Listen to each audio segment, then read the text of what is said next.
மே 18ங்கிறது தெரியல, நீங்க என்ன மயிருக்கு தமிழ்நாட்டுல இருக்க? இந்த மனுஷன் இந்த அளவு கோவமா பேசுறதுக்கு காரணம் என்ன தெரியுமா? நம்ம தமிழ்நாட்டுல இருக்கிற தமிழர்கள் எல்லாருமே மொத்த பேரும் கிட்டத்தட்ட அம்மா அப்பா ஃப்ரெண்ட்ஸ் ரிலேட்டிவ் அப்படின்னு சொல்லி ஒன்னா ஒரே இடத்துல பாரபட்சமே இல்லாம ட்ரெஸ்ஸே இல்லாம ஒரு இடத்துல நிக்க வச்சு சாகடிச்சிருக்காங்க. 2 லட்சம் பேரை சாகடிச்சிருக்காங்க. இந்த ஒரு சோகமான விஷயம் 2009 ஸ்ரீலங்கால நடந்திருக்கு. ஏன் இப்படி நடந்தது அப்படின்னா, ஸ்ரீலங்கால இருக்கிற சிங்கள தமிழ சொல்லப்படுற 70% மேல இருக்கிறவங்க 13 மில்லியனுக்கு மேல சிங்கள தமிழ் பேசுற இலங்கையில வாழ்ந்துட்டு வந்திருக்காங்க. தமிழர்கள் 3 மில்லியனுக்கு மேல இலங்கையில வாழ்ந்துட்டு வந்து தமிழ் பேசிட்டு வந்திருக்காங்க. அந்த இடத்துல இருந்த அந்த இலங்கை மக்கள் தமிழ் பேசுறது பிடிக்காம தமிழ் இருக்கக்கூடாது என்ற ஒரு எண்ணத்துல சிங்கள தமிழ் மட்டும்தான் இருக்கணும் அப்படின்னு சொல்லி அந்த ஒரு தாட்ல அந்த நேரத்துல இலங்கைக்கும் வேற நாட்டுக்கும் பிரச்சனை போயிட்டு இருக்கு, போர் நடந்துட்டு இருக்கு.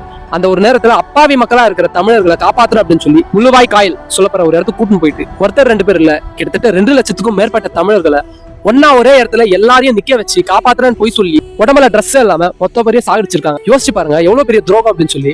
டெய்லி நியூஸ் பார்த்துட்டே இருக்கும். யாருக்காச்சும் ஆக்சிடென்ட் ஆனாலோ, ஏதாச்சும் அடிபட்டாலோ, மர்டர் பண்ணாலோ, அதை பார்த்துட்டு இறந்து போனா மனசு கேட்காம ஃபுல்லா டிஸ்டர்ப் ஆகும். ஆனா கிட்டத்தட்ட 2 லட்சம் பேரை சாகடிச்சிருக்காங்க. எவ்வளவு பெரிய துரோகம் இல்ல, நம்ம வச்சு கழுத்து அறுத்திருக்காங்க. நம்மளால எதுவுமே பண்ண முடியாது. அட்லீஸ்ட் இதெல்லாமே நம்ம தமிழனா எல்லாம் தெரிஞ்சு வச்சுக்கணும்.